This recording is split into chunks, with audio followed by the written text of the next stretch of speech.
Hi everyone, welcome back to the channel. तो chemical bonding chapter के हम बहुत से टॉपिक्स ऑलरेडी कंप्लीट कर चुके हैं। Molecular orbital theory, valence bond theory, VSEPR theory, ठीक है। ये बहुत मेन इंपॉर्टेंट टॉपिक्स थे जिनको हम ऑलरेडी कवर कर चुके हैं। तो अब बारी आती है डायपोल मोमेंट की। तो डायपोल मोमेंट के क्वेश्चंस को कैसे सॉल्व किया जाता है, डायपोल मोमेंट क्या होती है, प्रीवियस ईयर क्वेश्चंस किस टाइप के आते हैं रिलेटेड टू डायपोल मोमेंट, वो हम इस वीडियो में समझने वाले हैं। तो this video is very useful for chemical bonding and is quite interesting also because इसमें हम प्रीवियस ईयर क्वेश्चन सॉल्व करने वाले हैं और बहुत से कंसेप्ट पढ़ने वाले हैं about dipole moment. So let's get started. करते हैं स्टार्ट विद डायपोल मोमेंट। देखो, जैसे कि हमने फजान्स रूल को स्टार्ट करने से पहले एक बात समझी थी, वो क्या थी कि जैसे आयनिक बॉन्ड में कुछ ना कुछ कोवेलेंट करैक्टर होता है, जैसे कि आयनिक बॉन्ड में कुछ ना कुछ कोवेलेंट करैक्टर होता है, सिमिलरली एक कोवेलेंट बॉन्ड में कुछ ना कुछ आयनिक करैक्टर जरूर होता होगा, कुछ परसेंटेज आयनिक करैक्टर की जरूर होती होगी, है ना। और इसी को स्टडी करने के लिए हमें पढ़नी होती है क्या, डायपोल मूवमेंट। किसी भी कोवेलेंट बॉन्ड के अंदर कितनी परसेंटेज है आयनिक करैक्टर की, वो हम किसकी हेल्प से बता सकते हैं, डायपोल मूवमेंट की हेल्प से। तो इसका मतलब डायपोल मूवमेंट का क्या मतलब है, डायपोल मूवमेंट किस चीज को मेजर करने में हेल्प करती है, डायपोल मूवमेंट हेल्प करती है किसी भी कोवेलेंट बॉन्ड की पोलैरिटी को मेजर करने के लिए, ठीक है। कोई भी कोवेलेंट बॉन्ड है, जैसे हमें पता है हाइड्रोजन हाइड्रोजन के बीच में कोवेलेंट बॉन्ड है, क्लोरीन क्लोरीन के बीच में ये जो कोवेलेंट, फ्लोरीन फ्लोरीन के बीच में ये जो कोवेलेंट बॉन्ड है, इनके अंदर क्या पोलैरिटी है उसको मेजर करने के लिए डायपोल मूवमेंट, जैसे कि HF हो गया, HCl हो गया, या फिर NH3 हो गया, ठीक है। ये जो इतने बहुत सारे कंपाउंड्स होते हैं, तो उनके अंदर जितने भी कोवेलेंट बॉन्ड है उसके अंदर पोलैरिटी को मेजर करने के लिए हमें क्या पढ़ना होता है, डायपोल मूवमेंट। तो इतना क्लियर है कि कोवेलेंट बॉन्ड के अंदर कुछ ना कुछ आयनिक करैक्टर होता है और उस आयनिक करैक्टर की क्या परसेंटेज हो सकती है, कितना हो सकता है वो आयनिक करैक्टर, उसको हम डायपोल मूवमेंट की हेल्प से पढ़ते हैं। अब सपोज मैं आपको कुछ डायपोल मूवमेंट के बारे में समझते हैं। सबसे पहले देखो, डायपोल मूवमेंट जो होती है एक वेक्टर क्वांटिटी है। अब वेक्टर क्वांटिटी का क्या मतलब होता है, वेक्टर क्वांटिटी का मतलब होता है ये जो है डिपेंड करती है डायरेक्शन पर भी एंड मैग्नीट्यूड पर भी, ठीक है। डायपोल मूवमेंट वेक्टर क्वांटिटी है, therefore it depends on the magnitude and direction also. कैसे रिप्रेजेंट किया जाता है, ये जो होती है डायपोल मूवमेंट को रिप्रेजेंट करने के लिए एरो यूज किया जाता है, ठीक है। अगर मैं आपको एग्जांपल दूं, HF है, जैसे कि HF है। अब ये जो यहां पर जो टेल होती है, ये या तो लेस इलेक्ट्रोनेगेटिव एलिमेंट के पास होनी चाहिए, या फिर हम ऐसे कह सकते हैं इलेक्ट्रोपॉजिटिव एलिमेंट के से हम उसको ये रिप्रेजेंट करते हैं। और ये एरो क्या रिप्रेजेंट करता है, ये होता है towards more electronegative element, more electronegative element के टूवर्ड्स आता है। अब आपको पता है H और F में से ज्यादा इलेक्ट्रोनेगेटिव कौन है, हमें पता है फ्लोरीन ज्यादा इलेक्ट्रोनेगेटिव है। तो डायपोल मूवमेंट की डायरेक्शन कैसे दिखाओगे, एरो किस साइड आएगा, इस साइड, मतलब कि ये होगी direction of the dipole movement. इतना क्लियर है। तो हमेशा डायपोल मूवमेंट की क्या डायरेक्शन होती है, लेस इलेक्ट्रोनेगेटिव या फिर इलेक्ट्रोपॉजिटिव एलिमेंट से लेकर के एरो कहां जाना चाहिए, टूवर्ड्स मोर इलेक्ट्रोनेगेटिव एलिमेंट तक। क्लियर, ठीक है, ओके। तो अब हम आगे चलते हैं। तो इतना समझ में आया आपको कि लेस इलेक्ट्रोनेगेटिव से मोर इलेक्ट्रोनेगेटिव तक आपको एरो शो करना होता है। अब सपोज यहां पर मैं NH3 का एग्जांपल अगर आपको दूंगी, तो यहां पे कैसे आप रिप्रेजेंट करोगे डायपोल मूवमेंट को। देखो, आपको पता है नाइट्रोजन और हाइड्रोजन के कंपैरिजन में nitrogen is more electronegative more electronegative है तो एरो कहाँ जाएगा, मोर इलेक्ट्रोनेगेटिव तक जाएगा। तो इस तरीके से ये एरो शो करेंगे हम, ऐसे ऐसे और ये ऐसे, ठीक है। अच्छा, अब बात रही कि सेंट्रल एटम और लोन पेयर की, तो उसे कैसे रिप्रेजेंट करना होता है। तो आप ये बात हमेशा ध्यान रखोगे कि सेंट्रल एटम से लोन पेयर की तरफ आपका ऐसे जाता है, सेंट्रल एटम से लोन पेयर की तरफ जाएगी डायपोल मोमेंट, जो एरो होगा वो लोन पेयर की तरफ होगा। तो इस अगर इसमें आप देखोगे तो नाइट्रोजन सेंट्रल एटम है, इसको अच्छे से ड्रॉ करें अगर हम, नाइट्रोजन क्या है, सेंट्रल एटम है, तो कैसे डायपोल मोमेंट शो करोगे, सेंट्रल एटम से लोन पेयर तक, ये इसकी डायपोल मोमेंट ऐसे शो होगी, ठीक है। तो आपको दो चीजें ध्यान रखनी है डायपोल मोमेंट को रिप्रेजेंट करते टाइम। इतना समझ में आया, ठीक है। अच्छा, डायपोल मोमेंट को रिप्रेजेंट कैसे किया जाता है, न्यू इज द रिप्रेजेंटेशन, और ये किसके इक्वल होता है, it is equals to Q into में डी। क्यू है क्या है, चार्ज, क्यू का मतलब चार्ज, और डी क्या है, डिस्टेंस, डी डिस्टेंस होता है। जैसे कि सपोज कोई भी हम ये पोलर मॉलिक्यूल लें, पोलर का मतलब क्या है, पोलर मॉलिक्यूल का मतलब यहां पे कुछ ना कुछ पोलैरिटी होगी। सपोज इसके ऊपर पार्शियल पॉजिटिव चार्ज है, इसके ऊपर पार्शियल नेगेटिव चार्ज है, तो जो पॉजिटिव और नेगेटिव चार्ज के बीच में ये जो डिस्टेंस है इसको हम डी कहते हैं, ठीक है। आप यहां पर डी को लिख सकते हो, डी क्या है, distance, D is the distance between centre of positive charge and negative charge. Distance होता है between the centre of positive and negative charge. इतना समझ में आया, ठीक है। अच्छा, यूनिट क्या होती है डायपोल मोमेंट की, डायपोल मोमेंट की जो यूनिट होती है, डेबी इज द यूनिट, जिसको हम कैपिटल डी से भी रिप्रेजेंट करते हैं। और एक अगर मैं आपको बात बताऊं तो 1 debye is equals to 10⁻⁻18 ESU centimetre के इक्वल होती है। अगर इस टाइप का न्यूमेरिकल कोई आए तो आप 1 डेबिये को इसके इक्वल रख सकते हैं, ठीक है, ठीक है। तो इसका मतलब हम क्या कह सकते हैं, अब तक जो हमने सबसे पहले पढ़ा उसको कंक्लूड करते हैं। डायपोल मोमेंट क्या होता है, कोवलेंट बॉन्ड के अंदर पोलैरिटी को मेजर करने के लिए डायपोल मोमेंट को हमें पढ़ना होता है। ये एक वेक्टर क्वांटिटी होती है, मैग्नीट्यूड एंड डायरेक्शन पर डिपेंड करती है। कैसे रिप्रेजेंट किया जाता है, इस एरो से रिप्रेजेंट किया जाता है, जहां पर एरो क्या होता है, टूवर्ड्स मोर इलेक्ट्रोनेगेटिव एलिमेंट की तरफ होना चाहिए, और जो टेल होती है टूवर्ड्स लेस इलेक्ट्रोनेगेटिव एलिमेंट की तरफ होनी चाहिए।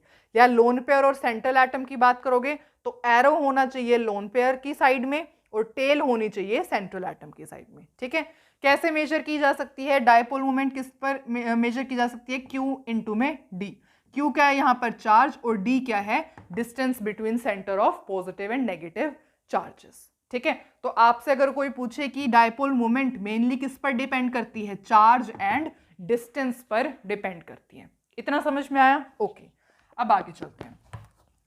तो अब जो ये डायपोल मोमेंट है ये एक और चीज के ऊपर बहुत ही ज्यादा डिपेंड करती है, वो है इलेक्ट्रोनेगेटिव डिफरेंस, ठीक है। इलेक्ट्रोनेगेटिव, जितने दो एटम्स के बीच में जितना ज्यादा इलेक्ट्रोनेगेटिव डिफरेंस होगा उतनी ही ज्यादा डायपोल मोमेंट होगी।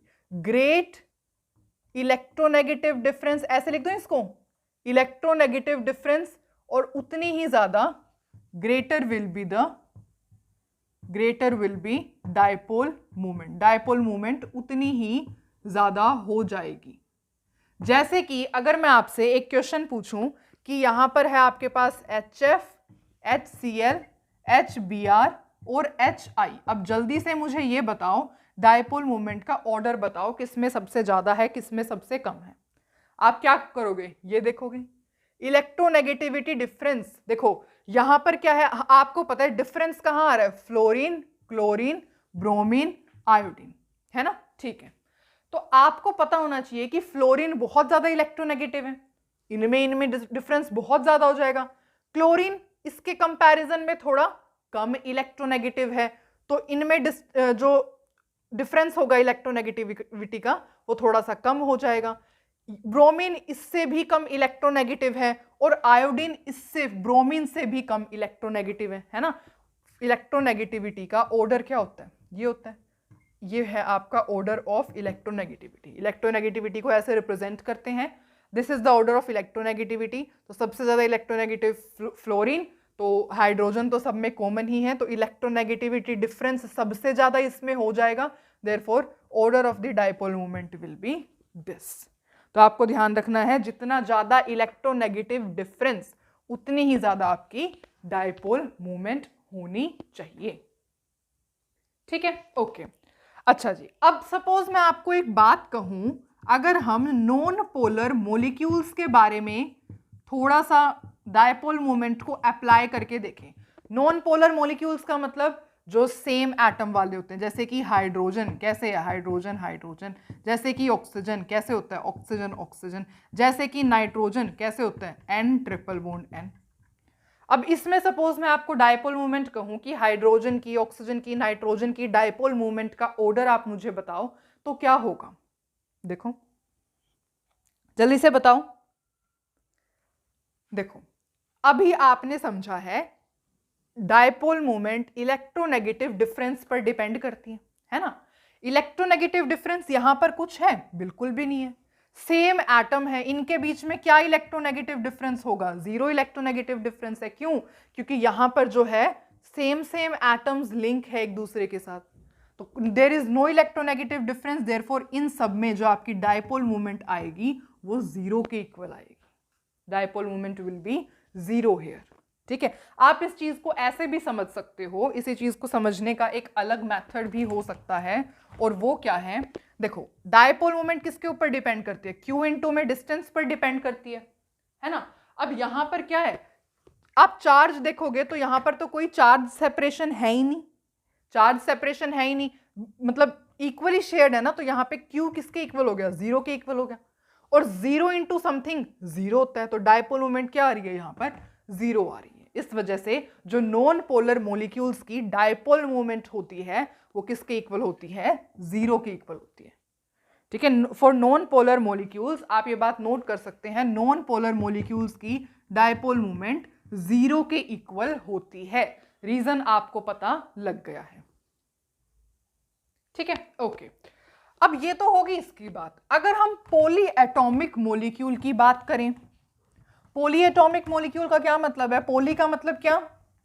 पॉली का मतलब होता है मैनी, एटॉमिक का मतलब क्या? Atoms. Poly atomic molecule means जो बहुत सारे एटम्स से मिलके बना हो, poly atomic molecule. Poly atomic molecule का क्या मतलब है? पॉली का मतलब मैनी, एटॉमिक का मतलब एटम्स, वो मॉलिक्यूल जो कि बहुत सारे एटम्स से मिलके बना हो। एग्जाम्पल जैसे कि वाटर ले लो, कार्बन डाइऑक्साइड ले लो, BF3 ले लो, CH4, बहुत सारे एग्जाम्पल हो सकते हैं इसके। इनके केस में डायपोल मोमेंट कैसे कैलकुलेट की जाएगी? तो यहां पर आप क्या करते हो? नेट डायपोल मोमेंट को कैलकुलेट करते हो। नेट डायपोल मोमेंट जो कि किसके इक्वल आती है? जो कि होती है it is equals to vector sum of all dipole moments. जितनी भी डायपोल मोमेंट्स हैं उनका वेक्टर सम कर दो, vector sum of all dipole moments in molecule. अभी अप्लाई करके देखते हैं इस चीज को।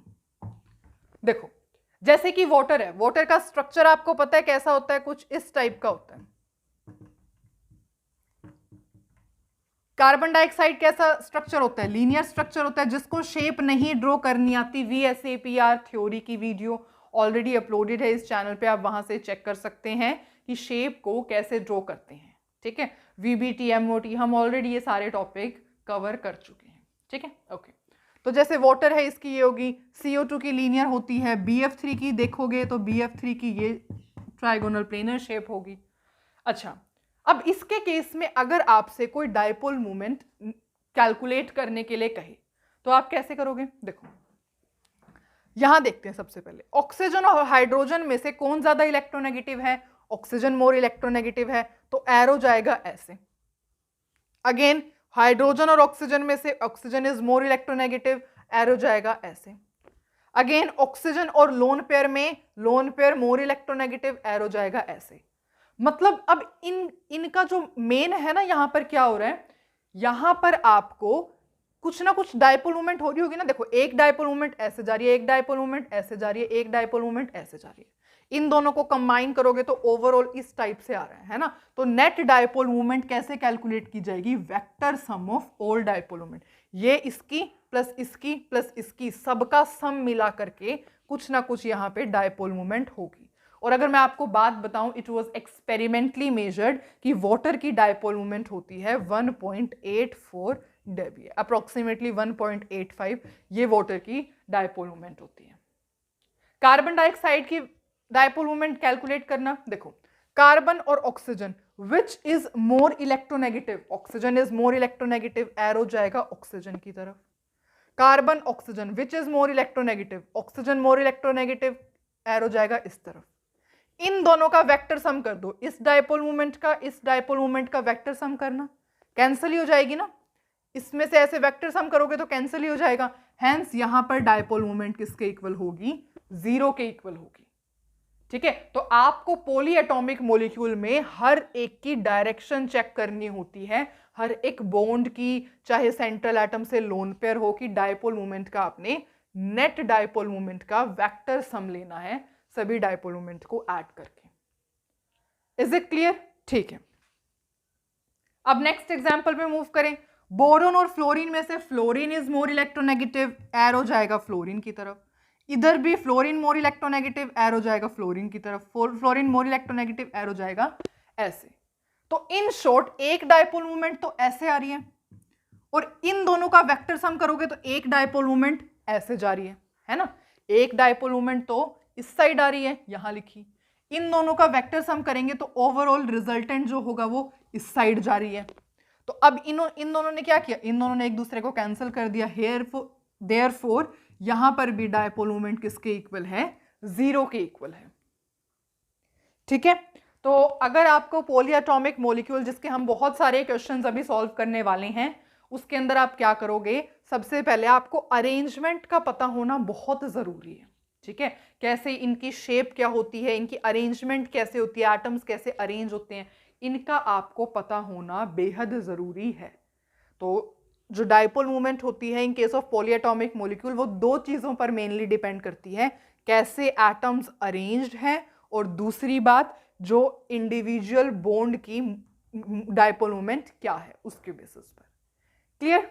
ओके ओके, तो अब जो है एक और मैं आपसे क्वेश्चन करवाना चाहती हूं, और वो क्वेश्चन आप खुद करके बताओगे, जो कि आपकी एनसीईआरटी बुक में भी गिवन है और कॉम्पिटिटिव लेवल एग्जाम में भी 2-3 बार पूछा गया है।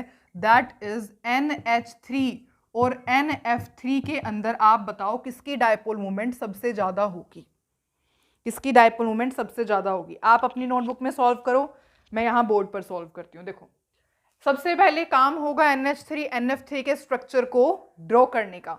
तो इनका कैसा होता है, पिरामिडल शेप होती है, ऐसे होगा। अगेन NF3 की, ओके। सबसे पहला काम कर दिया स्ट्रक्चर ड्रॉ करने का, दूसरा काम मतलब डायपोल मूवमेंट को शो करने का। हाइड्रोजन और नाइट्रोजन में से मोर इलेक्ट्रोनेगेटिव कौन होता है, नाइट्रोजन, एरो शो किया जाएगा यहां पर।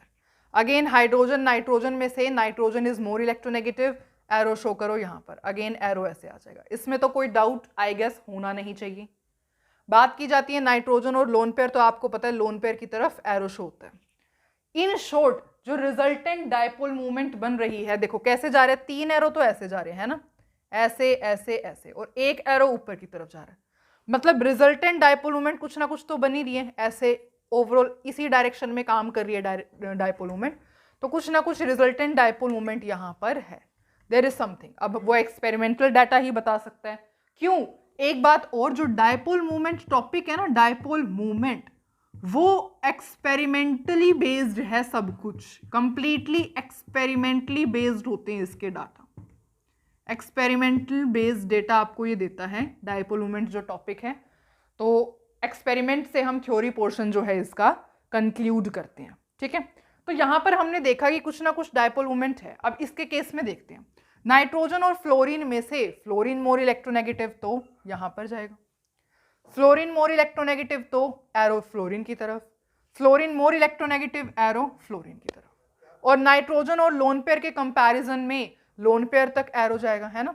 ठीक है, तो अगर आप रिजल्टेंट देख रहे हो इसके अंदर, तो एक ओवरऑल एरो जा रहा है यहां पर और एक एरो जा रहे हैं आपके नीचे इस तरीके से, है ना।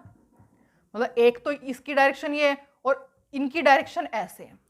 तो आप सोचोगे कि कैंसिल हो जाएगी, है ना, क्योंकि अपोजिट होगी तो कैंसिल होगी, पर नहीं, ऐसा नहीं होगा। कैंसिल क्यों नहीं होगी? क्योंकि यहां पे जो ये डाइपोल मूवमेंट है वो किसकी वजह से है? लोन पेयर की वजह से।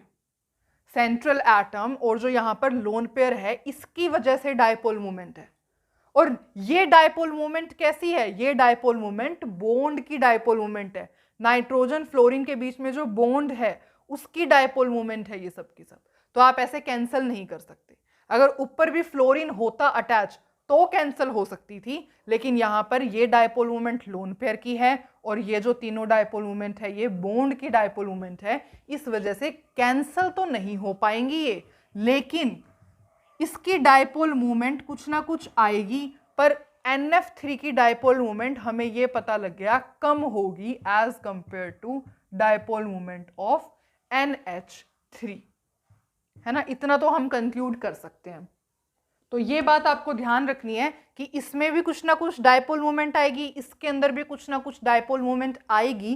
पर हम एक्सपेरिमेंटल डेटा अभी हमारे पास नहीं है, तो सिर्फ हम उसके बेसिस पे ऐसे बता सकते हैं। और क्वेश्चन भी यही था कि NH3 और NF3 के बेसिस के कंपैरिजन में किसकी डाइपोल मूवमेंट कम है, किसकी ज्यादा है। तो आपने बता दिया कि NF3 की डाइपोल मूवमेंट कम है, NH3 की ज्यादा है। रीजन आपको पता लग गया है, ठीक है। आप एक बात नोट कर सकते हो अगर आपको कहीं भी कंफ्यूजन होती है तो, कि equal and opposite cancel each other.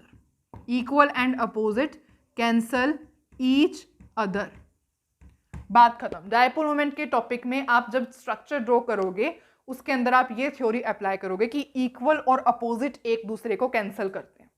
तो यहां पर ये तीनों तो इक्वल हैं ही, पर ये तो इक्वल नहीं है ना, ये लोन पेयर के। तो इस वजह से इनकी डाइपोल मोमेंट कैंसिल नहीं हो सकती। इस वजह से यहां पर डाइपोल मोमेंट 0 नहीं आई है। इतना क्लियर है? ओके। तो अब हमारा काम है कुछ क्वेश्चन सॉल्व करना। सबसे पहले हम प्रीवियस ईयर क्वेश्चन सॉल्व करेंगे, उसके बाद इस टॉपिक के अंदर अभी बहुत कुछ बचा है, कंप्लीट नहीं हुआ है ये टॉपिक। तो पहले हम ट्राई करते हैं क्वेश्चंस, उसके बाद इस टॉपिक को फर्दर पढ़ेंगे। अब ट्राई करते हैं ये क्वेश्चंस। देखो, सबसे पहला क्वेश्चन जो आया हुआ था नीट 2013 का क्वेश्चन है, जिसमें आपको ये बताना है कि इनमें से कौन सा जो ऑप्शन है वो पोलर है, पोलर इन नेचर है। ट्राई करते हैं। सबसे पहले XeF4 का स्ट्रक्चर अगर आप देखोगे तो कुछ ऐसा होता है। अगेन, अगर जिसको शेप स्ट्रक्चर ड्रॉ नहीं करने आते, VSEPR थ्योरी की वीडियो ऑलरेडी अपलोडेड है, आप वहां से चेक कर सकते हो, ठीक है। तो XeF4 के स्ट्रक्चर की अगर आप बात करोगे तो उसका स्ट्रक्चर होता है ऐसा। BF3 का हमने अभी देखा, BF3 ट्राइगोनल प्लेनर स्ट्रक्चर होता है। उसके बाद SF4 का स्ट्रक्चर होता है कुछ ऐसा, ट्राइगोनल बाय पिरामिडल स्ट्रक्चर होता है किसका? SF4 का, ठीक है। अच्छा, पहले इनको देखते हैं। सबसे पहले पोलैरिटी चाहिए। पोलैरिटी चाहिए का मतलब है कुछ ना कुछ अनसिमेट्रिकल होना चाहिए, है ना। देखो, XeF4 के अंदर सबसे पहले चेक करो, जिनोन और फ्लोरीन में से फ्लोरीन इज मोर इलेक्ट्रोनेगेटिव, ऐसे जाएगी। जिनोन फ्लोरीन में से fluorine more electronegative, fluorine more electronegative, तो डायपोल मूवमेंट ऐसे रिप्रेजेंट करती है, ठीक है। तो इसका मतलब इन दोनों की डायपोल मूवमेंट कैसी आ रही है? ओवरऑल वेक्टर सम ऐसी आ रही है। उसके बाद इन दोनों की डायपोल मूवमेंट कैसी आएगी? रिजल्टेंट करके ऐसे आएगी, इस साइड आएगी। अभी हमने क्या देखा था? अपोजिट कैंसल ईच अदर, है ना। Equal and opposite cancel each other. यहां पर सब के सब फ्लोरीन है, सबके सब फ्लोरीन एटम है और इक्वल है, सबके सब बॉन्ड है। तो इससे इसकी डायपोल मोमेंट, इसकी डायपोल मोमेंट कैंसिल हो जाएगी।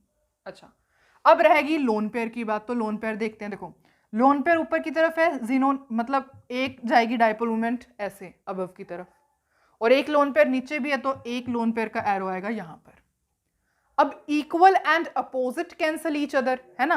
तो ये क्या है? ये भी लोन पेयर है, ये भी लोन पेयर है, इक्वल है, एक दूसरे के अपोजिट भी हैं, देयरफॉर इसकी डायपोल मोमेंट भी कैंसिल हो जाएगी। हेंस ये तो पोलर नहीं है, इसकी तो कोई पोलैरिटी नहीं आई। XeF4 is non polar in nature. Next क्या है, BF3, जिसको हमने अभी देखा था। BF3 कैसे होएगा, तो यहां पर जो XeF4 सबसे पहले इसकी डायपोल मूवमेंट हमारे पास आई, net dipole movement 0, therefore XeF4 is non polar, लिख देते हैं नॉन पोलर। उसके बाद BF3 की बात करेंगे तो जो BF3 है यहां पर बोरोन फ्लोरीन, फ्लोरीन की तरफ एरो आएगा, बोरोन फ्लोरीन की तरफ, फ्लोरीन मोर इलेक्ट्रोनेगेटिव, इस वजह से ऐसे, ठीक है। तो यहां पर एक तो डायरेक्शन आ रही है लेफ्ट साइड में एरो की, और इन दोनों का रिजल्टेंट करेंगे, वेक्टर सम करेंगे तो एक डायरेक्शन आएगी ऐसे। Equal and opposite cancel each other, यहां पर भी बोरोन फ्लोरीन सब में तीनों के तीनों सेम एटम्स हैं, तीनों के तीनों सेम बॉन्ड है, देयरफॉर ये एक दूसरे को कैंसिल कर देंगे। हेंस यहां पर भी जो आपकी डायपोल मोमेंट आएगी दैट इज इक्वल्स टू 0, और ये कंपाउंड भी क्या है, BF3 is also non polar in nature. अच्छा, SF4 का देखें, SF4 की क्या शेप थी, ये रही ट्राइगोनल बाइपिरामिडल, यहां पे इसको हम ऐसे कर लेते हैं SF4।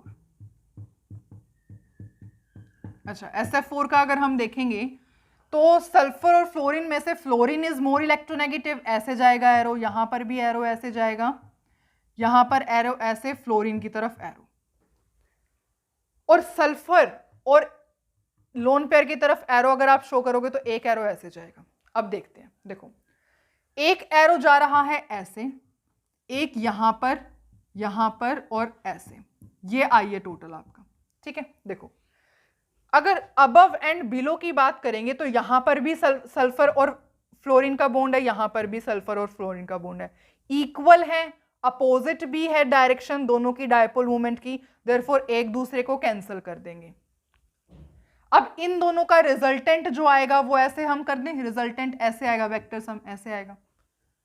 तो लेकिन ये जो है ये सल्फर और लोन पेयर को रिप्रेजेंट कर रहे हैं ना, ये सल्फर और लोन पेयर की डायरेक्शन है, और यहां पर ये सल्फर फ्लोरीन की डायरेक्शन है, ये सल्फर और लोन पेयर की डायरेक्शन है। तो क्या ये कैंसिल कर देंगे एक दूसरे को, बिल्कुल भी नहीं, because they are not equal, opposite तो हैं, इसकी डायरेक्शन यहां, इसकी डायरेक्शन यहां, अपोजिट हैं पर दे आर नॉट इक्वल, तो ये एक दूसरे को कैंसिल नहीं करेंगे, and there will be some value of dipole movement, hence SF4 is polar in nature. तो यहां पे आपको आंसर मिलता है that SF4 is polar in nature, ठीक है। तो ये था हमारा फर्स्ट क्वेश्चन जो कि हमने सॉल्व किया। SF4 के पास क्या है, लोन पेयर भी है, अनसिमेट्रिकल भी है, और हमने देखा डायपोल मूवमेंट भी इसकी कुछ ना कुछ आएगी वैल्यू, तो इस वजह से SF4 is polar in nature. Next अगर हम देखें तो that was the question which is come in NEET 2014। तो हम ये क्वेश्चन ट्राई करते हैं, और इस क्वेश्चन में हमको बताना है मैक्सिमम डायपोल मोमेंट किसकी होगी। तो अगेन स्ट्रक्चर ड्रॉ करने पड़ेंगे। सबसे पहले CH4 टेट्राहेड्रल शेप का होता है। NH3 अभी हमने देखा, NH3 का पिरामिडल, और NF3 का भी पिरामिडल। अभी आपने देखा था ना किसकी डायपोल मोमेंट ज्यादा थी, NH3 की या फिर NF3 की। अभी हमने देखा था कि यहां पर NH3 की डायपोल मोमेंट NF3 की डायपोल मोमेंट से ज्यादा आई थी, ठीक है, ओके। अच्छा, अब इस CH4 की बात करें, कार्बन और हाइड्रोजन में से कार्बन मोर इलेक्ट्रोनेगेटिव, एरो शो होगा इसकी तरफ, अगेन ऐसे, और यहां पर एरो आएगा ऐसे, है ना। कार्बन और हाइड्रोजन में से कार्बन मोर इलेक्ट्रोनेगेटिव है तो कार्बन की तरफ एरो आएगा, यहां पर कार्बन की तरफ। तो इन शॉर्ट एक तो एरो आ रहा है यहां पर, और एक जो है इनका रिजल्टेंट बनेगा तो एक जाएगा ऐसे। इक्वल है ये, बिल्कुल इक्वल है। क्यों इक्वल है, क्योंकि सब के सब कार्बन हाइड्रोजन के बॉन्ड है, कोई लोन पेयर प्रेजेंट नहीं है, सबके सब कार्बन हाइड्रोजन के बॉन्ड है। क्या ये अपोजिट इन नेचर है, ऑफ कोर्स ये अपोजिट इन नेचर है, और हमने अभी देखा था equal and opposite cancel each other, therefore ये डायपोल मोमेंट इनकी ओवरऑल CH4 की डायपोल मोमेंट तो आ गई 0, इसकी dipole moment I 0। Maximum dipole moment बतानी थी, अब इसकी तो 0 आ गई है। इन दोनों में हमने देखा ही था NH3 और NF3 में से NH3 की डायपोल मोमेंट ज्यादा आई थी, therefore this is the only answer. Maximum dipole moment किसकी है, NH3 की। ओके, अब हम ट्राई करते हैं नेक्स्ट क्वेश्चन, जो कि था नीट 2020 का क्वेश्चन है। एंड उसके अंदर हमें बताना है जीरो डायपोल मोमेंट किसकी होगी। जीरो डायपोल मोमेंट, देखो BeF2, अगेन BeF2, देखो अगर आपको नहीं पता ये शेप कैसे है, मैं आपको, देखो हमने एक फॉर्मूला देखा था, Z is equals to half into में number of valence electron of central atom, है ना, valence electron of central atom plus में number of monovalent atoms plus minus charge, मतलब नेगेटिव चार्ज हो तो प्लस करना है, पॉजिटिव चार्ज हो तो माइनस करना है, ऐसा था ना। अब इस पे अप्लाई करो half. Number of valence electron of central atom beryllium है, इसके वैलेंस इलेक्ट्रॉन कितने होते हैं 2। Number of monovalent atoms, monovalent atom मतलब जिसकी वैलेंसी 1 हो, फ्लोरीन है, फ्लोरीन की वैलेंसी 1 होती है, कितने प्रेजेंट है 2, तो 2। चार्ज है नहीं, therefore 4 divide by 2, 4 divide by 2 is 2। इसका मतलब क्या है, इसका मतलब है इसकी शेप कैसी होने वाली है, लीनियर शेप होने वाली है। तो BeF2 की वैसे मुझे पता था, पर स्टिल आपको नहीं पता तो आप ऐसे क्वेश्चंस पर अप्लाई करके देख सकते हैं। तो BeF2 की लीनियर शेप होगी, BeF2 लीनियर शेप ड्रॉ कर दी, और सेकेंड कंपाउंड है ये। ओके, अब देखते हैं बेरिलियम और फ्लोरीन में से कौन ज्यादा इलेक्ट्रोनेगेटिव है। फ्लोरीन तो एरो शो होगा यहाँ पर, अगेन इनमें से फ्लोरीन मोर इलेक्ट्रोनेगेटिव, एरो शो होगा यहाँ पर। Equal and opposite cancel each other, दोनों के दोनों सेम बॉन्ड हैं, ठीक है, इक्वल है, अपोजिट इन नेचर है, कैंसल करेंगे एक दूसरे को, देयरफॉर जीरो डायपोल मूवमेंट आएगी यहां पर, जीरो डायपोल मूवमेंट आएगी यहां पर।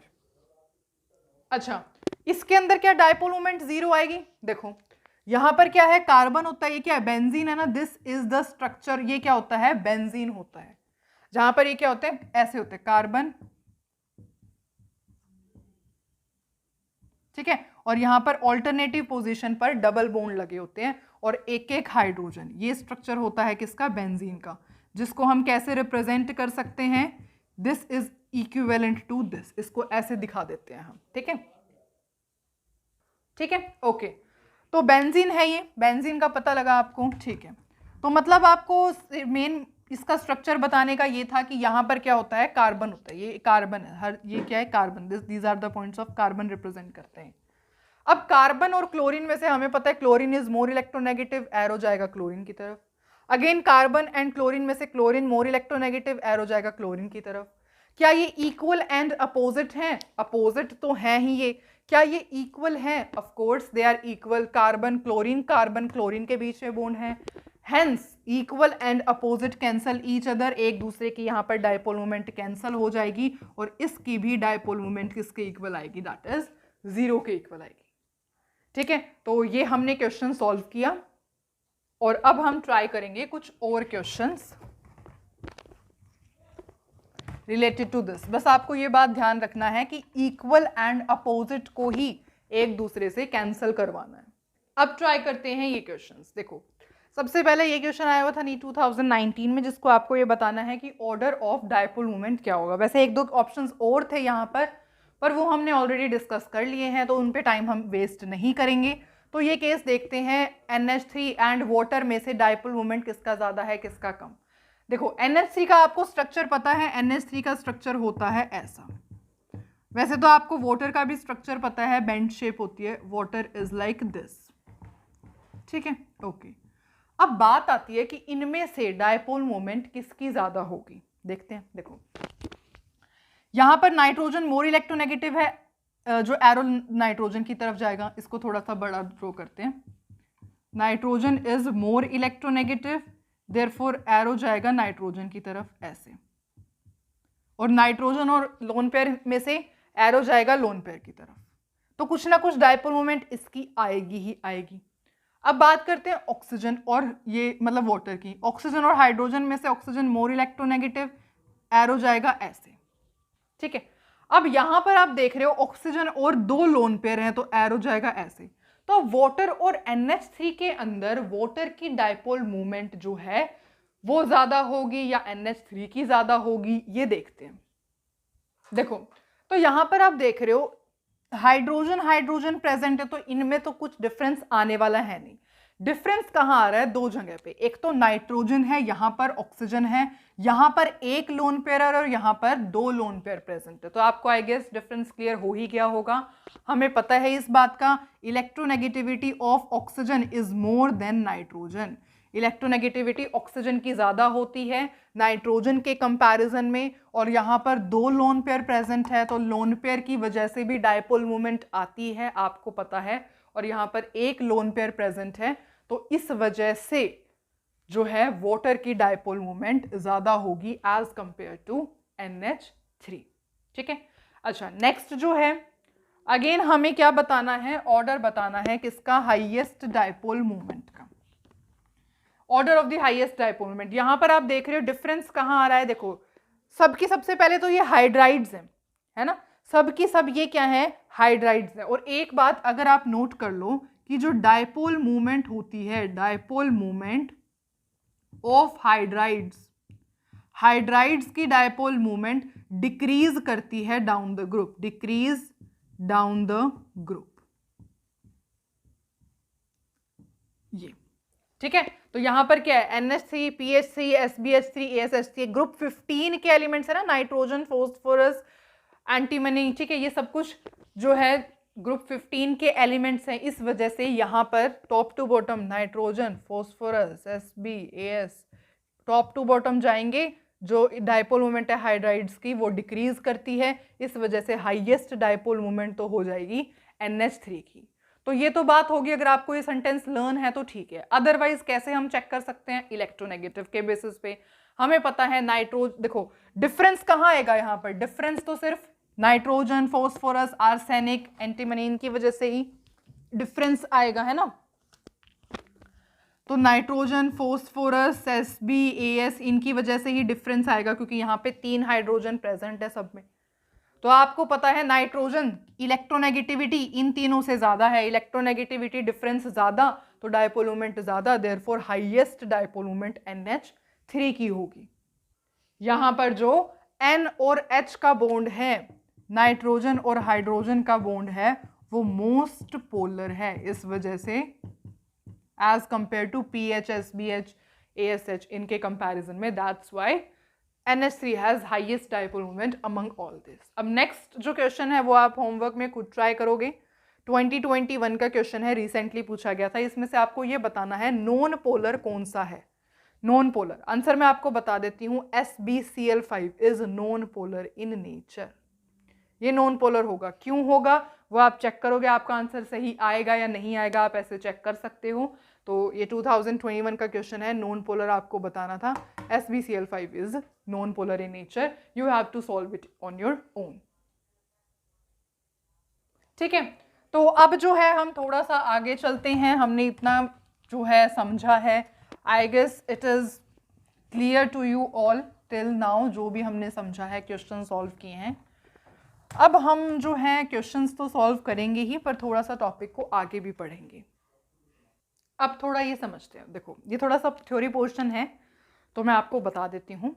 If in a molecule surrounding atom are same, CH4 का एग्जाम्पल उठा लेते हैं, ठीक है, उसको समझ लेंगे बस। वैसे कोई ज़रूरी नहीं था ये बताना, पर स्टिल थोड़ा सा थ्योरी पोर्शन है, हम इसको देख लेते हैं। देखो इफ इन अ मॉलिक्यूल, किसी भी मॉलिक्यूल के अंदर ऐसे सराउंडिंग एटम सेम हो, सराउंडिंग एटम सेम है, and central atom do not contain any lone pair, और सेंट्रल एटम के पास कोई लोन पेयर भी ना हो, तो ऐसे मॉलिक्यूल की जो डायपोल मूवमेंट होगी वो किसके इक्वल होगी?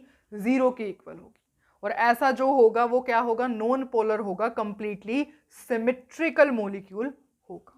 जैसे कि CH4, PCl5, BF3 के केस में भी क्या है, ये BF3 के भी केस में सराउंडिंग एटम सेम है, central atom do not contain any lone pair, hence यहाँ पर डायपोल मूवमेंट क्या आएगी? 0 के इक्वल आएगी, कंप्लीटली सिमेट्रिकल इसका स्ट्रक्चर होगा, नॉन पोलर इन नेचर होगा। ठीक है, ओके, फर्स्ट स्टेटमेंट का मतलब क्लियर। ठीक है, बाकी हमें तो हर क्वेश्चन में स्ट्रक्चर को ड्रॉ करके ही डायपोल मूवमेंट देखनी है, पर स्टिल हमने समझ लिया ये। Now non polar molecule may have polar bond, non polar molecule के पास पोलर बॉन्ड हो सकते हैं। इसके एग्जाम्पल है जैसे कि CO2 हो गया, CCl4 हो गया, BF3 हो गया, एक्सेट्रा। जैसे CO2 की बात की जाए तो CO2 का जो स्ट्रक्चर होता है वो कुछ ऐसा होता है, ठीक है। अब अगर डायपोल मोमेंट की बात करोगे तो कार्बन और ऑक्सीजन में से ऑक्सीजन मोर इलेक्ट्रोनेगेटिव यहाँ पर होएगा, ऑक्सीजन मोर इलेक्ट्रोनेगेटिव ऐसे होगा, equal and opposite cancel each other, therefore hence dipole moment यहाँ पर क्या आएगी, जीरो आ जाएगी। और जब डायपोल मोमेंट आपने देखा डायपोल मोमेंट जीरो होती है तो नॉन पोलर होता है। इसका मतलब आपने कहा कि ये जो कंपाउंड है this is non polar in nature, है ना। तो non polar molecule may have polar bond, लेकिन यहाँ पर जो बॉन्ड है कार्बन एंड ऑक्सीजन का that is polar in nature, polarity है, ऑक्सीजन ज्यादा इलेक्ट्रोनेगेटिव है तो थोड़ा सा पार्शियल नेगेटिव चार्ज इसके ऊपर पार्शियल पॉजिटिव चार्ज आएगा ही आएगा। तो नॉन पोलर मोलिक्यूल के पास पोलैरिटी हो सकती है, पोलर बॉन्ड हो सकता है, ठीक है। जैसे कि आप BF3 का केस लोगे, BF3 का अगर आप केस लोगे तो यहां पर भी अगेन अभी आपने देखा था डायपोल मोमेंट जीरो आएगी, देयरफॉर कैसा है nature, non polar in nature है। लेकिन BF के बॉन्ड की बात करोगे, बोरोन और फ्लोरीन के बॉन्ड की बात करोगे तो fluorine is more electronegative, partial negative charge, इसके ऊपर पार्शियल पॉजिटिव चार्ज, चार्ज का सेपरेशन होगा, पोलैरिटी आएगी। तो हेंस नॉन पोलर मोलिक्यूल के पास पोलर बॉन्ड हो सकता है, ठीक है।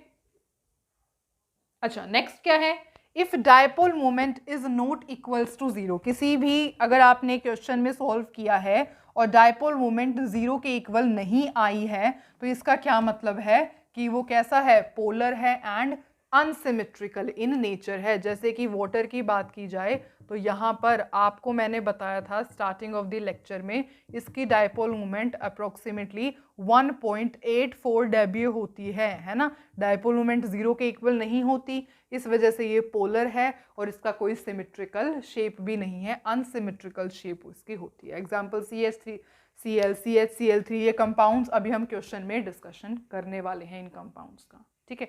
तो ये था हमारा थोड़ा सा थ्योरी पोर्शन जो हमने समझा है। अब बारी आती है जो हमने आगे टॉपिक को कंटिन्यू करना है उसकी। देखो तो ये जो डायपोल मूवमेंट है ये सिस और ट्रांस को भी डिफरेंशिएट करने के लिए काम आता है। कैसे, देखो सिस का क्या मतलब होता है, same group on same side, same group on same side. जैसे मैं यहाँ पर hydrogen hydrogen same group same side पर, सेम ग्रुप सेम साइड पर लिख दिए। ट्रांस में same group on opposite side, same group on opposite side, same group on opposite side, ठीक है, ओके। अब डायपोल मोमेंट कैलकुलेट करना, देखो कार्बन और हाइड्रोजन में से कार्बन मोर इलेक्ट्रोनेगेटिव एरो इसकी तरफ, क्लोरीन मोर इलेक्ट्रोनेगेटिव एरो इसकी तरफ, क्लोरीन मोर इलेक्ट्रोनेगेटिव एरो इसकी तरफ, कार्बन ज्यादा इलेक्ट्रोनेगेटिव एरो इसकी तरफ। अब यहां पर अगर आप देख रहे हो कि कुछ ना कुछ डायपोल मूवमेंट आएगी, है ना, ये दोनों इक्वल नहीं है, अपोजिट नहीं है, कैंसिल नहीं हो सकते, अगेन नॉट इक्वल अपोजिट तो कैंसिल नहीं हो सकते, तो यहाँ पर कुछ ना कुछ डायपोल मूवमेंट तो जरूर आएगी, है ना। डेबी मतलब यूनिट नहीं लिखती, चलो कुछ ना कुछ डायपोल मूवमेंट जरूर आएगी। ट्रांस के अंदर अगर आप यही बात देख रहे हो, कार्बन ज्यादा इलेक्ट्रोनेगेटिव एरो इसकी तरफ, क्लोरीन ज्यादा इलेक्ट्रोनेगेटिव एरो क्लोरीन की तरफ, chlorine more electronegativity and carbon की ज्यादा इलेक्ट्रोनेगेटिव। अब देखो क्या कैंसिल हो रही है, कार्बन क्लोरीन इक्वल, अपोजिट है, ऑफ कोर्स अपोजिट है, इनकी डायपोल मोमेंट इससे कैंसिल हो जाएगी। कार्बन हाइड्रोजन अब इक्वल तो है, अपोजिट है, ऑफ कोर्स अपोजिट है, तो यहां पर डायपोल मोमेंट जीरो के इक्वल आ जाएगी, है ना। तो जनरली आपको ये बताया जाता है कि जो ट्रांस की डायपोल मोमेंट होती है वो ऑलवेज सिस के कंपैरिजन में कम होती है। ये ऑलवेज वर्ड हटा दो बस यहां से, it is not always true. Maximum cases में आपको मिल जाएगा कि ट्रांस की डायपोल मोमेंट सिस की डायपोल मोमेंट से कम होती है, क्योंकि इसकी तो कुछ ना कुछ आएगी वैल्यू, इसकी नहीं आएगी, तो लेकिन ये ऑलवेज ट्रू है ऐसा कोई जरूरी नहीं होता, ठीक है। तो ये बात आप ध्यान रखोगे कि हमेशा ट्रांस की वैल्यू जो डायपोल मोमेंट की आएगी वो कम हो सिस से, ऐसा कोई जरूरी नहीं है, स्ट्रक्चर से ही आपको पता लग सकता है। और एक बात और, जो ये बॉन्ड की डायपोल मूवमेंट होती है ना, इसको हम कहते हैं बॉन्ड मूवमेंट, इसको हम कहते हैं बॉन्ड मूवमेंट। बॉन्ड की डायपोल मूवमेंट को कहा जाता है बॉन्ड मूवमेंट। और जो डायपोल मूवमेंट आती है, dipole movement due to lone pair, lone pair की वजह से जो डायपोल मूवमेंट आती है उसको कहा जाता है atomic dipole, that is known as atomic dipole. ये दो टर्म्स हैं जिसको आपने लर्न रखना है रखो, नहीं रखना आपकी मर्जी, ठीक है। पर ये मतलब बॉन्ड की डायपोल मूवमेंट को क्या कहेंगे, बॉन्ड मूवमेंट, और जो लोन पेयर की डायपोल मूवमेंट होती है उसे हम एटॉमिक डायपोल कहते हैं। तो सबसे पहले इसको रब करते हैं, और जो सिस ट्रांस से रिलेटेड क्वेश्चंस हैं जिनको हमें सॉल्व करना था, पर चलो ये सबसे पहले हमने टॉपिक कर लिया और अब इसके क्वेश्चंस को हम ट्राई करेंगे। सबसे पहला क्वेश्चन करते हैं ये, इसके अंदर आपको बताना है हाईएस्ट डायपोल मूवमेंट किसकी होगी आउट ऑफ दिस 4 ऑप्शंस। तो स्टार्ट करते हैं डायपोल मूवमेंट को सबसे पहले रिप्रेजेंट करना। कार्बन और हाइड्रोजन, कार्बन मोर इलेक्ट्रोनेगेटिव आएगा एरो कार्बन की तरफ। अगेन कार्बन और CH3, यहाँ पर तो कार्बन कार्बन सेम है, पर आप देख रहे हो ये जो CH3 है ये सिंगल बॉन्ड है ना, यहाँ पे CH3 हर जगह सिंगल बॉन्ड से कनेक्टेड है, यहाँ पर भी सिंगल बॉन्ड है ना, और ये क्या है, ये जो कार्बन है ये डबल बॉन्डेड है। तो हमेशा ये ऑर्डर होता है किसका, इलेक्ट्रोनेगेटिविटी का, ये ऑर्डर है इलेक्ट्रोनेगेटिविटी का। सबसे ज्यादा ट्रिपल बॉन्डेड वाला कार्बन इलेक्ट्रोनेगेटिव होता है, उससे कम डबली बॉन्डेड, उससे कम सिंगली बॉन्डेड, ठीक है। तो यहाँ पर more electronegative doubly bonded carbon है तो एरो आएगा इसकी तरफ, अगेन डबली बॉन्डेड एरो आएगा इसकी तरफ, और ये सिंगल बॉन्ड है तो यहाँ पर ये, ठीक है। अच्छा अब इसमें देखो, अगेन कार्बन क्लोरीन में से क्लोरीन ज्यादा इलेक्ट्रोनेगेटिव, एरो आ जाएगा ऐसे, क्लोरीन मोर इलेक्ट्रोनेगेटिव, और ये कार्बन डबली बॉन्डेड है तो एरो आएगा। सबसे पहले इन दोनों को ही हम देखते हैं। देखो यहां पर क्या है, carbon CH3 carbon CH3 equal हैं, अपोजिट भी हैं, कैंसिल कर दिया। कार्बन हाइड्रोजन इक्वल हैं, अपोजिट हैं, कैंसिल कर दिया। देयरफॉर नेट डायपोल मूवमेंट यहां पर आ गई 0। अगेन इसमें देखें, carbon CH3 equal and opposite, cancel कर दिया। Carbon chlorine equal and opposite, एक दूसरे को कैंसिल किया, और यहां पर भी डायपोल मूवमेंट किसके इक्वल आ गई, 0 के इक्वल आ गई है, ठीक है। तो इन दोनों को तो रब करते हैं क्योंकि हाईएस्ट डायपोल मूवमेंट बतानी है हमें, और ऊपर वाले दोनों पार्ट्स को सॉल्व करते हैं। अब यहां पर बात करते हैं कार्बन और ऑक्सीजन में से, हमें पता है ऑक्सीजन इज मोर इलेक्ट्रोनेगेटिव, ऐसे एरो जाएगा, कार्बन ज्यादा इलेक्ट्रोनेगेटिव, ऐसे एरो जाएगा, ठीक है। मतलब ओवरऑल रिजल्टेंट डायपोल मूवमेंट कुछ ना कुछ आया है। इसकी बात करें, कार्बन डबली बॉन्डेड ये है तो एरो इसकी तरफ आएगा, अगेन एरो इसकी तरफ। कार्बन हाइड्रोजन में से कार्बन मोर इलेक्ट्रोनेगेटिव, एरो इसकी तरफ, अगेन एरो इसकी तरफ। अब देखो कैंसल हो रहे हैं, यहाँ पे कार्बन CH3 है, यहाँ पे कार्बन हाइड्रोजन है, नहीं इक्वल नहीं है तो कैंसिल नहीं हो सकते। अगेन इसकी भी कुछ ना कुछ डायपोल मूवमेंट की वैल्यू जरूर आएगी। अब इनमें से ज्यादा हाईएस्ट डायपोल मूवमेंट किसकी होगी हमें ये देखना है, तो चेक करते हैं। देखो सबसे पहले इसके अंदर अगर हम बात करेंगे तो यहां पर क्या है, कार्बन और ऑक्सीजन के बीच में बॉन्ड है ना। यहां पर क्या है, यहां पर है कार्बन और कार्बन के बीच में बॉन्ड है ना। यहां पर कार्बन ऑक्सीजन के बीच में बॉन्ड है, यहां पर कार्बन कार्बन के बीच में बॉन्ड है। आप दूसरे इसको जज ऐसे कर सकते हो कि यहां पर 2 हाइड्रोजन है, 2 हाइड्रोजन डिफरेंस इनकी वजह से नहीं आएगा, या तो आप देख सकते हो CH3 के बेसिस पे, जिससे हम अभी जज नहीं कर पाएंगे, ठीक है। तो हमें एक चीज पता है, यहां पर कार्बन ऑक्सीजन का बॉन्ड है, यहां पर कार्बन कार्बन का बॉन्ड है। तो कार्बन और ऑक्सीजन और कार्बन कार्बन के बॉन्ड की अगर बात की जाए तो ऑक्सीजन की electronegativity is more than electronegativity of the carbon, है ना। ऑक्सीजन ज्यादा इलेक्ट्रोनेगेटिव होता है एज कंपेयर टू कार्बन। इस वजह से ये जो कार्बन और ऑक्सीजन का डबल बॉन्ड है ये ज्यादा पोलर है, क्योंकि इलेक्ट्रोनेगेटिविटी डिफरेंस ज्यादा आ जाएगा यहाँ पे। ये तो कार्बन कार्बन का ही बॉन्ड है, सिमिलर एटम्स के बीच में बॉन्ड है, और यहाँ पर कार्बन ऑक्सीजन का बॉन्ड है। Oxygen due to its more electronegative nature, तो therefore C double bond O जो है वो ज्यादा पोलर बॉन्ड है, इस वजह से हाईएस्ट डायपोल मोमेंट किसकी आएगी, इसकी। So this is the answer, ठीक है। इसी टाइप से हम एक और क्वेश्चन ट्राई करेंगे। अब ट्राई करते हैं ये दोनों क्वेश्चन। ये क्वेश्चन आया हुआ था आईटी 2003 में और ये क्वेश्चन आया हुआ था आईटी 2002 में। देखो इसमें से आपको क्या बताना है, इनमें से आपको बताना है highest dipole movement. Highest dipole movement किसकी होगी ये आपको बताना है मुझे। उसके लिए हमें सबसे पहले ड्रॉ करने पड़ेंगे इसके स्ट्रक्चर। ये कुछ इस टाइप से दिखता होगा, carbon Cl hydrogen hydrogen hydrogen. ये कुछ ऐसे दिखता होगा, ये कुछ ऐसे दिखता होगा, और ये कार्बन Cl Cl कहीं पर भी दिखा दो, ये तो सारे ही सेम है ना। देखो कार्बन की वैलेंसी क्या होती है, 4 होती है। सब इसने तीनों के साथ जो है कार्बन की वैलेंसी 4 वैलेंसी यहाँ पर ऑक्यूपाई है, सारे एटम सेम है, देयरफॉर इसकी तो डायपोल मोमेंट 0 हो गई। इसके बारे में तो डिस्कशन करना ही जरूरी नहीं है क्योंकि डायपोल मोमेंट यहाँ पर 0 है और हमें बताना है हाईएस्ट डायपोल मोमेंट। इनमें से देखते हैं। देखो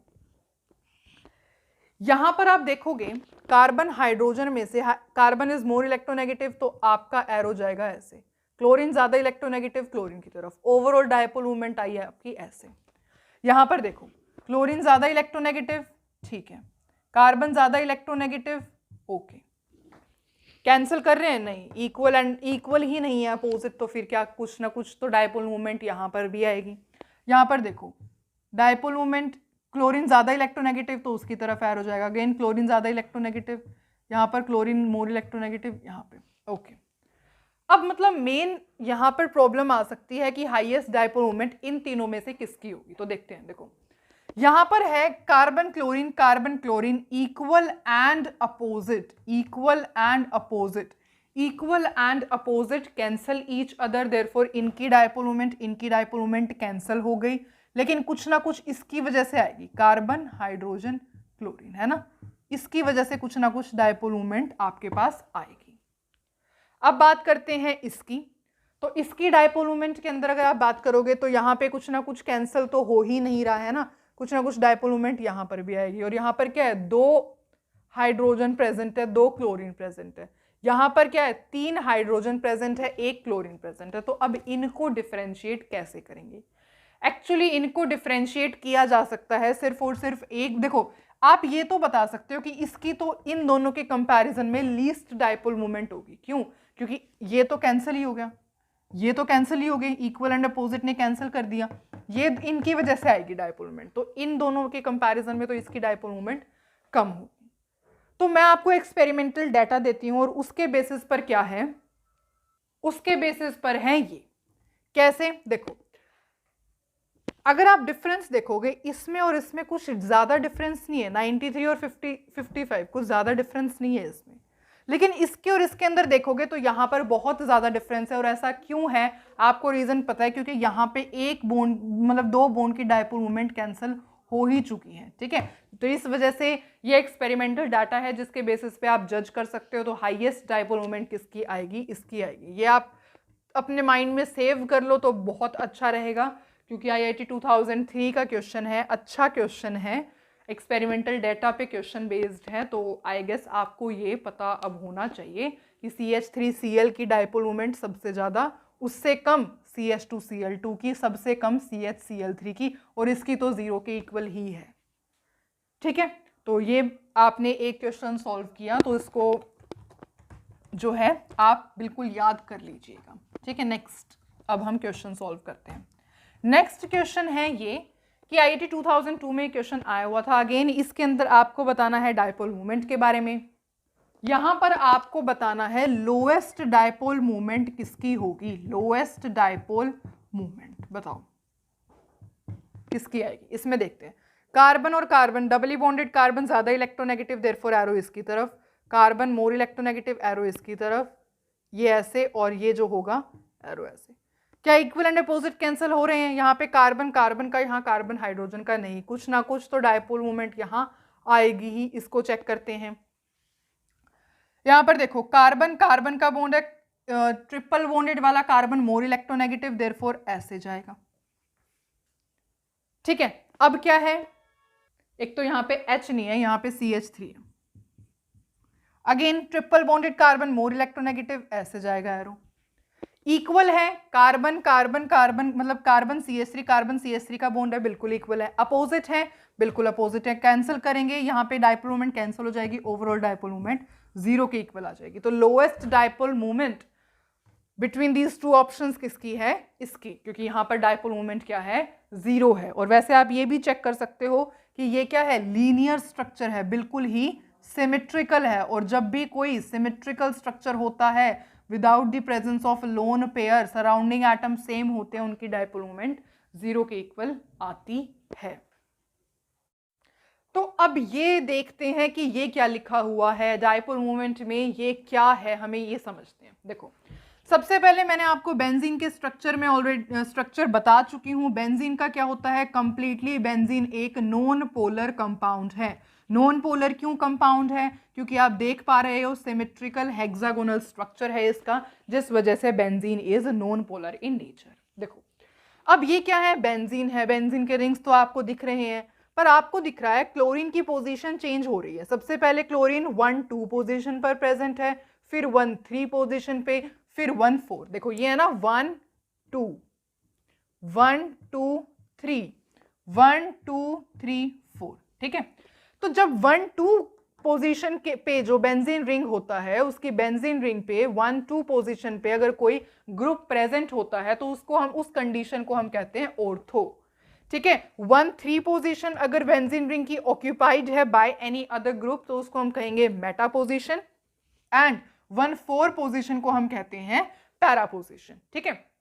अब देखते हैं कि डायपोल मोमेंट क्या आएगी। वैसे तो मैंने डायपोल मोमेंट की यहां पर वैल्यू ऑलरेडी लिखी हुई है, पर स्टिल हम कैलकुलेट करके देखते हैं, क्योंकि हमने डायपोल मोमेंट की हर एक चीज समझ ली है। देखो, यहाँ पे क्लोरीन और यहाँ पे कार्बन होता है, क्लोरीन मोर इलेक्ट्रोनेगेटिव ऐसे जाएगी, क्लोरीन मोर इलेक्ट्रोनेगेटिव ऐसे जाएगी, मतलब डायपोल मोमेंट कुछ ना कुछ आएगी। तो ये डायपोल मोमेंट की वैल्यू है। यहाँ पे देखा जाए तो dipole moment chlorine more electronegative ऐसे डायरेक्शन होगी, क्लोरीन मोर इलेक्ट्रोनेगेटिव ऐसे डायरेक्शन होगी, कुछ ना कुछ वैल्यू यहाँ पर भी आएगी। यहाँ पर देखा जाए अगर तो क्लोरीन मोर इलेक्ट्रोनेगेटिव ऐसे, क्लोरीन मोर इलेक्ट्रोनेगेटिव ऐसे। अब देखो, क्या कार्बन क्लोरीन बिल्कुल इक्वल है, अपोजिट है, ऑफ कोर्स दोनों की डायरेक्शन अपोजिट है, तो यहाँ पर डायपोल मोमेंट आई 0 के इक्वल। अब बात करते हैं कि इसकी डायपोल मोमेंट ज्यादा क्यों है, इसकी डायपोल मोमेंट ज्यादा कम क्यों है। तो आपके पास आंसर ऑलरेडी लिखा हुआ है, क्योंकि जो डायपोल मोमेंट होती है वो इनवर्सली प्रोपोर्शनल होती है बॉन्ड एंगल के। अब यहां पर बॉन्ड एंगल कैसे मेजर किया जाएगा? देखो, अगर आप इसको ऐसे यहां पर वो करोगे, सेंटर तक लाओगे, तो ये कितने डिग्री का एंगल बन रहा है? 60 डिग्री का एंगल बन रहा है ना। ये कहां लिखूं? 60 डिग्री का एंगल आ रहा है इसके अंदर, है ना। एक तो ऐसे है, एक ऐसे है, कितने डिग्री का एंगल बन रहा है? 60 डिग्री का एंगल बन रहा है। यहां पर देखो, ऐसे है, इसको यहां पे ज्वाइन करो, इसको यहां पे, मतलब ये ऐसे बन रहा है। ये कितने डिग्री का एंगल है? ये है 120 डिग्री का एंगल। यहां पे देखो, इसको सेंटर तक ज्वाइन करो, इसको सेंटर तक ज्वाइन करो, ये कितने डिग्री का एंगल बन रहा है? 180 डिग्री का एंगल। अब आप देख रहे हो कि जैसे एंगल इंक्रीज हो रहा है, एंगल इंक्रीज तो डायपोल मोमेंट कम। इसका सबसे ज्यादा एंगल है ये 60 डिग्री, 120, 180 डिग्री, एंगल सबसे ज्यादा, एंगल ज्यादा, डायपोल मोमेंट कम, ठीक है। तो आपको ये बात ध्यान रखनी है। वैसे पैरा पोजीशन पर हमेशा डायपोल मोमेंट 0 ही होती है, ठीक है। और ऑर्थो और मेटा की बात की जाए तो ऑर्थो का जो होता है हमेशा डायपोल मोमेंट मेटा से ज्यादा होती है। अब वो डिपेंड, एक्सेप्शंस भी यहां पर आ सकती हैं, डिपेंड ऑन द स्ट्रक्चर, ठीक है। तो ये है डायपोल मोमेंट का, क्या लिख रही हूं? डायपोल मोमेंट का ऑर्डर, ठीक है। तो ये था हमारा छोटा सा एक टॉपिक जिसको हमने किया कंप्लीट। अब एक और चीज, एक और कंपाउंड, अच्छा मुझे बताओ आप, XeF2। क्वेश्चन है मेरा आपसे, XeF2 का मुझे बताओ कि डायपोल मोमेंट क्या आएगी। इसके लिए आपको पता होना चाहिए इसका स्ट्रक्चर।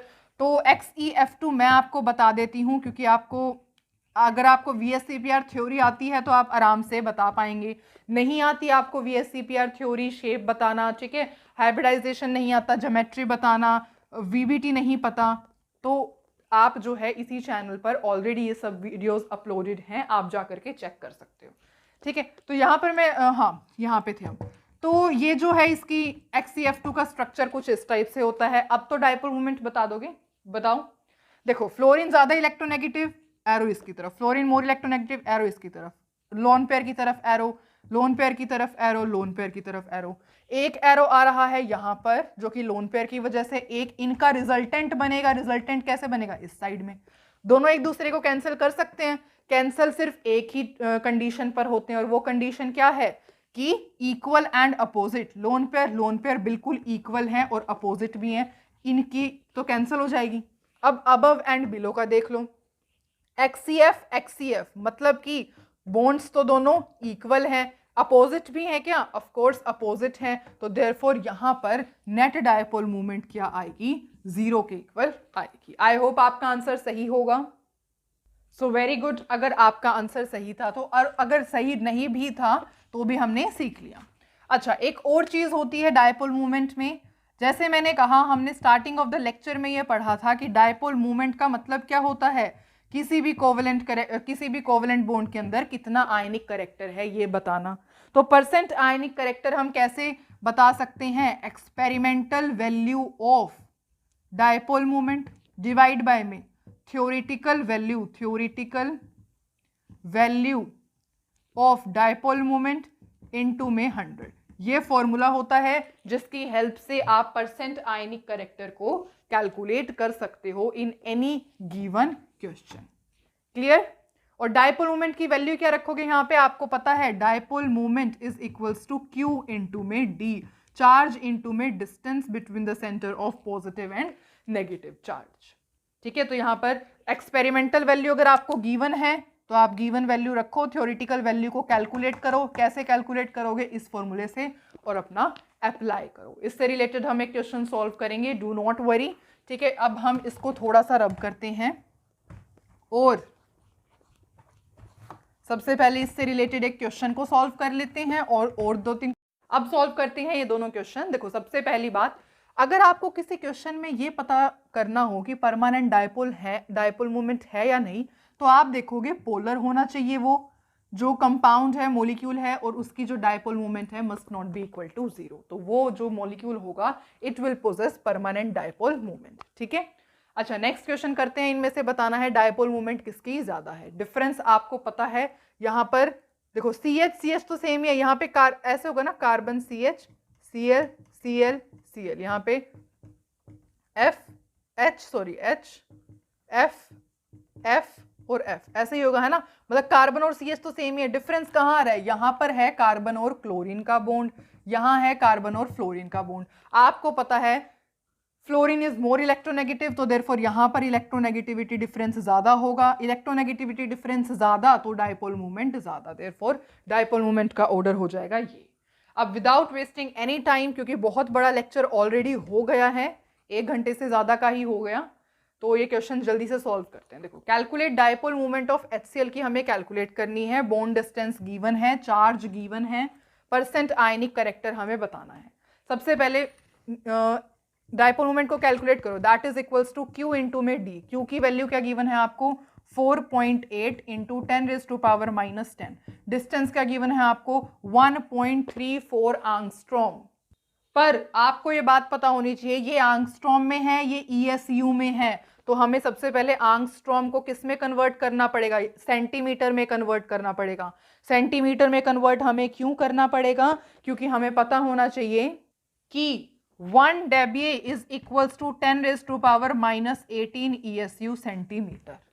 ठीक है, तो यहां पर आपको dBA में दिया हुआ है, आपको यही यूनिट लेकर के सॉल्व करना है, तो इस वजह से आपको जो है यूनिट सेम रखनी पड़ेगी। ठीक है, तो अब इसको हम रब करते हैं। 1 angstrom is equals to 10⁻⁻8 centimetre. तो सबसे पहले 1.34 एंगस्ट्रॉम है ना, इसको हमने सेंटीमीटर में कन्वर्ट कर दिया, और ये मैंने ऑलरेडी कन्वर्ट करके रखा हुआ था। आंसर इसका मैं बताती हूँ आपको, 2 सेकेंड रुको।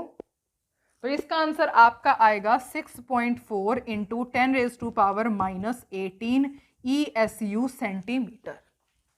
तो ये आपने क्या कैलकुलेट कर लिया? आपने डायपोल मूवमेंट कैलकुलेट कर ली, पर आपको और क्या भी कैलकुलेट करना है? परसेंट आयनिक करेक्टर, जिसका फॉर्मूला आपके पास लिखा हुआ है। एक्सपेरिमेंटल वैल्यू कितनी है? 1.08 dBA।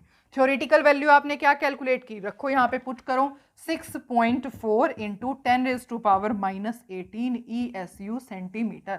पर अब ऊपर तो डेबी की यूनिट चल रही है, नीचे ESU सेंटीमीटर की यूनिट चल रही है। इसका मतलब क्या है, हमें कन्वर्ट करना पड़ेगा। 1 debye is equals to 10⁻⁻18 ESU centimetre. तो इसको डेबिये को हटाओ और यहाँ पर 10⁻⁻18 को लगा दो। अब कैंसिल हो जाएगी यूनिट्स और जो भी आंसर आएगा आपका that will be the percent ionic correct. So this was all about the today's lecture. I hope आपको समझ में आया है हर एक concept of the dipole movement. आप और क्वेश्चंस प्रैक्टिस करके देख सकते हैं इस टॉपिक से रिलेटेड। अब हम मिलेंगे नेक्स्ट वीडियो में। Till then take care.